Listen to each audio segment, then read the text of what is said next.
그런 것이 있어야지 포용적인 사회가 만들어진다는 겁니다. 계속 비교를 하면서 말씀드리겠습니다. 그럼 약탈적 정치제도는 뭡니까? 정치라는 거를 이렇게 딱 규정을 한마디로 규정을 하더라고요. 그 책에서 보면 정치라는 것은 어떤 사회가 자신들을 다스리기 위한 규칙을 만드는 과정. 그 정치라고 그러더라고요. 아주 명쾌하게 정의를 내리더라고요. 그러면 약탈적 정치제도라는 건 뭐냐? 모든 것이 독재자, 권위주의, 엘리트들, 권력 가진 사람 1인에게 다 모든 이윤이 집중되도록 하는 거죠. 그렇죠? 독재자, 기득권층의 이익만 추구하는 거죠. 다 지금 그런 거 아닙니까? 노예주들, 그런 사람들만의 이익을 지금 추구하는 겁니다.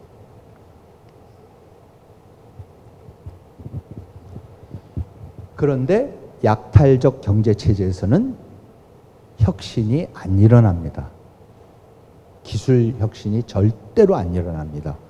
왜 안 일어나느냐? 들어보신 분들도 계시겠지만 유명한 오스트리아의 경제학자였었고 그 미국의 나중에 하버드 대학 경제학자를 한 요셉 슌페터라는 유명한 경제학자가 만들어낸 말이죠. 창조적 파괴라고. 크리에이티브 이노베이션은 뭐냐? 창조적 파괴다. 근데 왜 파괴인지 아세요? 새로운 기술이 나오면 그 전에 기술을 갖고 있어서 그걸 누리고 있던 사람들은 파괴돼요. 망해요. 그러니까 창조적 파괴, 기술 혁신이라는 거는 다 놔두고 새로운 것만 자꾸 나오는 게 아니라 새로운 게 나올 때마다 그 전에 엄청났던 것들이 사라져 버리죠. 코닥 없어졌잖아요. 우리 엊그저께도 사진 찍다가 뭐죠? 이 필름도 없는데 막 찍어 제가 그랬어요. 그러고 보니까 옛날에는 필름이 있으니까 이거 몇 장 아껴서 찍고 그랬는데 요새 막 찍잖아요. 뭐 현상 맡기고 이런 거 다 없어졌어요. 어느새. 근데 코닥은 그거 고집하다가 아예 회사가 없어진 거고, 소니 워크만 이젠 없어진 거고, 노키아 대표적으로 없어진 거고, 블록버스터 맨날 비디오 빌려가지고 보던 블록버스터 같은 거 다 사라졌어요. 이노베이션이 일어났기 때문에. 그렇죠? 넷플릭스 이런 게 나오는 바람에 블록버스터는 한 방에 날아가는 거죠. 이노베이션은, 기술 혁신은 파괴예요. 물론 창조를 하면서 더 좋은 거를 만들고 더 효율적인 거를 만들면서 그 대신 그 전에 있었던 거는 무자비하게 파괴를 시켜버립니다. 그러면 생각해 보세요. 그거를 누가 허락을 해? 만일에 내가 독재자인데 코닥을 내가 하고 있었으면은 그 코닥이 망하는 거를 넷플릭스가 나온 거를 보겠어요? 안 보지. 넷플릭스 못하게 하지. 나라 경제가 전체가 주저물러 앉고 그걸 이유는 못 보는 한이 있더라도 이건 내 거니까, 이거 죽이면 안 되니까. 그러니까는 약탈적 경제체제, 독재, 권위주의 체제에서는 절대로 기술 혁신이 안 일어나요. 기술 혁신은 너무나도 파괴적인 거기 때문에. 창조적이지만. 그래서 안 일어납니다.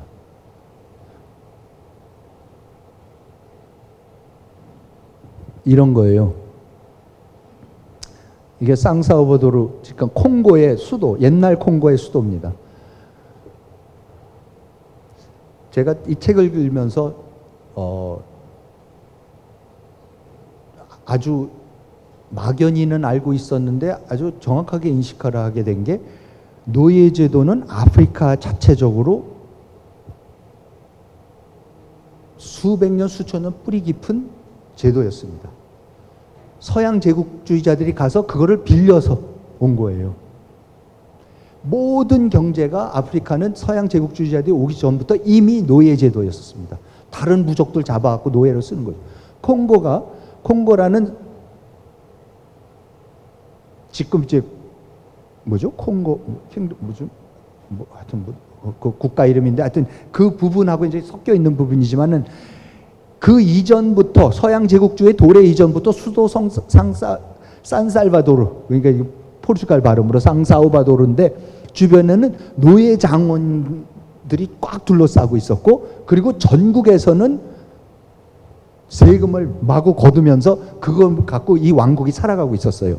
그래서 그러면서 나중에 서양 사람들이 오니까 그 노예상들한테, 서양 사람들한테 노예를 또 팔아요. 자기네 노예도 쓰기 위해서도 잡아오고 또 서양 사람들한테 팔면서도 또 돈을 벌고, 그러면서 이제 그 북미 이런 데로 노예들이 흑인 노예들이 건너가게 되는 거죠.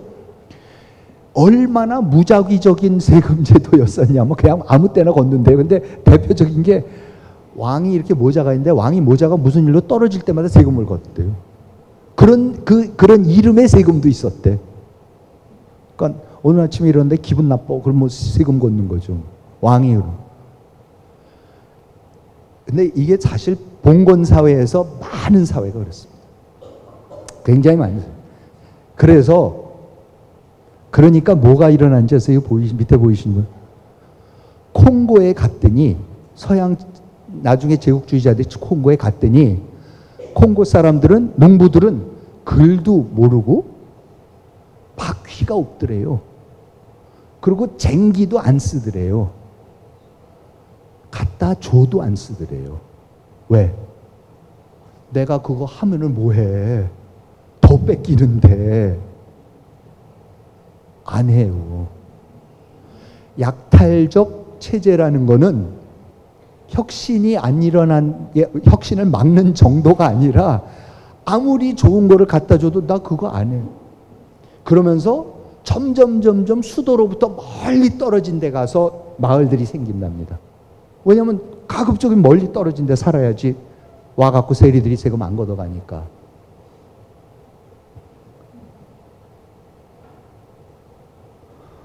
처음에 제가 왔을 때 기억하시는 분들이 있으실 거예요. 제가 일기 때 다산 정약용이 1802년에 썼던 시입니다. 그 강진에 유배를 가갖고 유배 간 지 2년 만에 어느 마을을 지나가다가 그 마을에서 웬 안악이 울부짖고 있어서 왜 그러느냐 하고 가서 이제 물어봤더니 안악이 이러이러한 일이 있습니다. 세상에 이런 일이 있습니까? 하고 하소연을 했다는 거죠. 그래서 그거를 다산이 정약용이 그걸 이제 시로 지은 겁니다. 그래서 앞부분에 이러죠. 노전마을 젊은 하나 그칠 줄 모르는 통곡소리. 현문을 향해 가며 하늘에 울부짖기를 쌈터에 간 지아비가 못 돌아오는 수는 있어도 남자가 그걸 자른 건 들어본 일이 없다네. 그러니까 남자가 전쟁이 나서 끌려가고 전사해서 못 돌아오는 수 있더라도 남자가 뭐예요? 뭐를 잘라? 자기 성기를 잘랐다는 거예요. 남자가 자기 성기를 잘랐다는 얘기를 들어보셨어? 그러니까 무슨 일이냐 그랬더니 시아버지는 삼상나고 애는 아직 물도 안 말랐는데 조자손 3대가 다 군보에 실리다니, 시아버지는 돌아간 지 3년이 됐고 애는 갓난쟁이라서 아직 머리에 피도 안 말랐는데 지금 관리들이 와서 뭐라 그러냐면 너 세금을 내야 되는데 군포라는 걸, 그러니까 군대를 안 가려면 군포라는 걸 바쳐야 되는데, 이제 여자가 앉아갖고 몇 달 동안 배틀에 앉아갖고 짜야 되는 겁니다. 그걸 바쳐야만 군역을 면할 수가 있는 거죠, 양민들이. 그래서 자기 남편 거를 죽으라고 해갖고 마련해서 그거를 냈더니 뭐라 그래요? 그 관리가, 야, 이건 너 시아버지 거고, 아니 네 남편 거고, 너 시아버지 건 어디 있어? 그러니까 우리 시아버지는 3년 전에 돌아가셨는데요. 그러니까 무슨 소리예요? 여기 군적에 다 있는데. 시아버지 건 내놔. 그나저나 뭐예요? 야, 너 아들도 있다며. 그럼 아들 갓난쟁이 머리에 피도 안 말라. 무슨 내놔. 여기 군적에 다 적혀 있어. 너 나 내놔. 그러니까 가서 아무리 호소해도 문지기는 호랑이요, 이정은 으르렁대며 마곡간 소 몰아가고. 그래? 못 내놓겠어? 없어? 소라도 내놔. 그래서 소 끌고 간다는 거예요. 그랬더니 칼을 갈아 방에 들자 자리에는 피가 가다. 남자가 칼을 들고 방에 들어가서 자기 성기를 잘라버리면서 자식 낳아서 군액당한 것 한스러워. 내가 왜 자식을 낳았고 이런 액을 당하냐고 그랬다는 겁니다. 똑같지 않습니까? 콩고에서 일어났던 일하고 똑같은 일이죠. 저런 사회에서는 일을 안 하죠. 조선 사람들을 보고 서양 선교사들이 와갖고 19세기 가서 세상에 이렇게 게으른 사람들이 어딨냐고. 근데 그것도 제가 어떤 그 카톨릭 신부님 그 인용 전에도 한번 했었지만은 그거는 게으른 게 아니라 사유재산제가 정립이 안 돼 있어서 조선 사람들이 그런 거라고. 다 뭐 일하면 다 뺏어가는데 왜 일을 합니까? 아까 그 사람들 같이 뭐하러 바퀴도 했고 열심히 실어 나르고 쟁기로 했고 더 많이 생산하면 뭐예요? 힘만 들고 다 뺏기는데. 그러니까 전혀 안 하죠. 그게 약탈적 제도 하에서는 아무런 기술 혁신도 안 일어나고 아무런 축적도 안 일어나고 경제 발전이 일어날 수가 없는 이유입니다.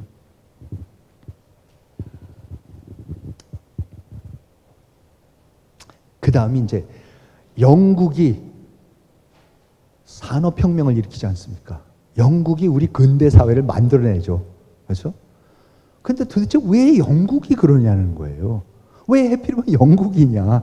영국은 유럽에서 서유럽에서도 가장 북쪽, 제일 기후 나쁘고 땅도 좁고 진짜 곡창은 어디입니까? 프랑스. 그 다음에 이제 사실 동유럽이 진짜 곡창이죠. 우크라이나 이런 데가 엄청난 곡창이죠. 예? 스페인도 곡창이었고 이태리도 그랬고. 근데 영국은 그러니까 르네상스도 제일 늦게 가고 제일 사실 아직도 가면 영국의 건축물들이 제일 후지지 않습니까? 뭐 프랑스나 이태리나 스페인에 비해서는 제일 원시적인데 아무튼 근데 영국이 우리가 알고 있는 자본주의를 만들어냈고 자본주의 시장 경제, 산업혁명 그리고 뭘 만들어냅니까? 자유민주주의까지도 만들어내요. 이게 어떻게 가능하냐는 거죠, 영국이. 그거를 이 사람들이 이렇게 설명을 해요. 흑사병이라는 재앙이 전 유럽을 덮치는데 그 재앙으로 인해서 일어나는 효과, 그 결과가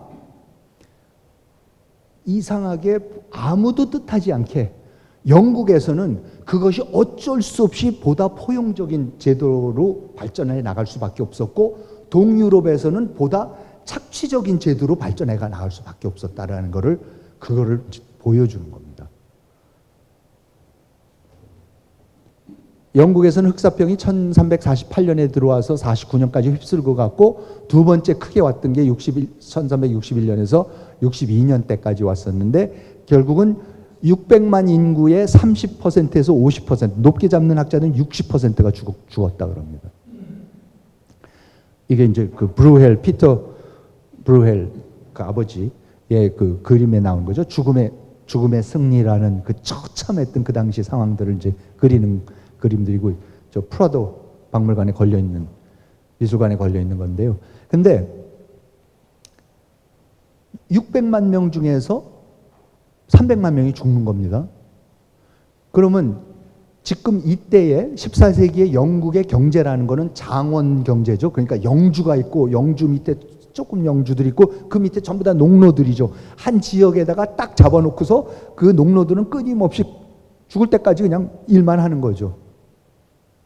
그러면서 그렇게 딱 영토들로 그야말로 영주들의 영지들로 이렇게 나눠져 있었던 겁니다.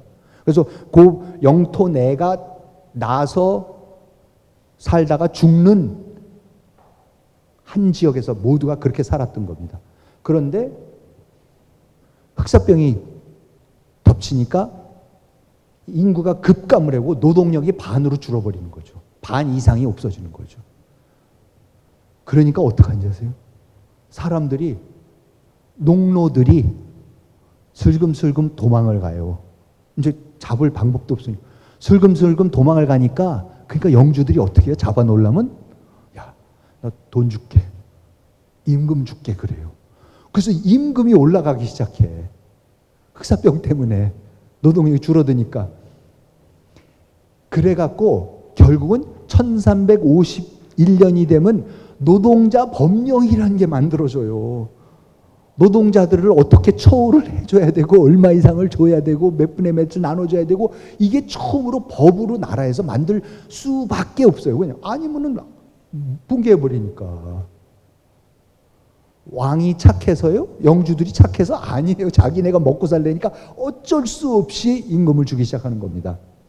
그러고 나서 1381년에 거대한 페전스 리볼트라는 사람 이름 잊어버렸는데 런던까지 농민들이 쳐들어가는데 간신히 이제 진압을 하죠.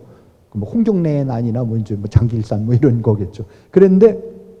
그래서 결국은 1381년에 농민의 권익을 완전히 이제 보장한다, 국가에서 하는 거를 전 세계에서 처음으로 하는 거죠. 영국 사람들이 착해서가 아니라 그래야만 했기 때문에. 자, 그런데 그럼 동유럽은 똑같아요. 동유럽도 흑사병으로 초토화가 돼버려요. 그런데 출발점이 약간 달랐대요. 동유럽의 지주들이 더 땅이 크고 힘이 셌대. 권력이 조금 더 많았대. 그러니까 흑사병으로 농노들이 죽기 시작을 하니까 어떻게 해요? 점점 더 영토를 넓히고 있는 농노들을 도망 못 가게 강압적으로 놓고서 더 지독하게, 그 전에보다도 더 지독한 노동을 시키기 시작을 하죠. 임금을 오히려 안 주고 강제 노역을 더 많이 하게 돼요. 똑같은 현상인데 한쪽에서는 어쩔 수 없이 임금을 줘야 되는 거고 한쪽에서는 더 강압적인 체제가 나오는 겁니다. 그래서 서유럽에서는 고을들, 타운들이 있잖아요. 고을들이 있으면 아까 농노들이 도망가고 다 타운으로 도망을 가거든요. 그러면서 점점 도시들이 커진 거죠. 무슨 런던, 맨체스터, 이런 글래스고 이런 데들이 점점 커지는 게 처음에는 다 도망쳐 오고 농노들이 이런 사람들이 이제 도망쳐 와서 커지는 건데, 그래서 서유럽에 있는 고을들은 점점 커져요. 하도 도망쳐 오는 사람들이 많아지니까. 근데 동유럽에서는 영주들이 강하니까 못 가게 해요. 그리고 있는 사람, 도시에 가 있는 사람마저도 잡아오니까 오히려 도시의 사이즈들이 줄어들기 시작합니다. 동유럽에서.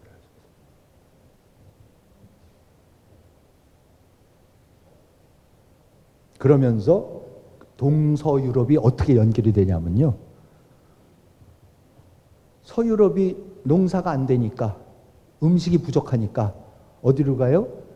엘바강, 비스툴라강, 오데르강 유역 동유럽에 아까 말씀드린 그 곡창지대에 거기 거를 수입을 하기 시작해요. 그 수입을 하는 게 그게 네덜란드예요. 네덜란드가 이때부터 장사를 하기 시작하고 암스테르담이 이때부터 커지기 시작한 겁니다. 거기서 동에서 그 발티케로에서 이렇게 가져와서 거기로부터 이제 프랑스고 스페인이고 이쪽에다가 이제 쌀을 파는 거죠. 곡식들을 파는 거죠. 그래서 그 곡창으로부터 이걸 조달을 하기 시작합니다. 그래서 암스테르담이 수입하는 농산물의 80%가 동유로부터 이제 오기 시작하고, 그래서 교육이 발달하기 시작하고,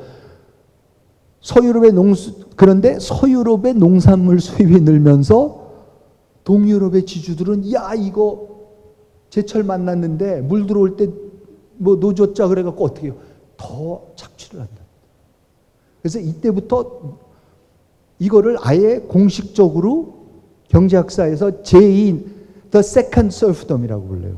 원래 있었던 농노제보다도 훨씬 더 강화돼요. 동유럽은. 그러니까 서유럽은, 특히 영국은 흑사병 때문에 농노제도가 완전히 무너지고 임금을 주는 그런 제도로 바뀌고 있는데, 동유럽에는 그 전에 있었던 농노제도보다도 더 지독한 농노제도가 들어오기 시작을 한다는 겁니다.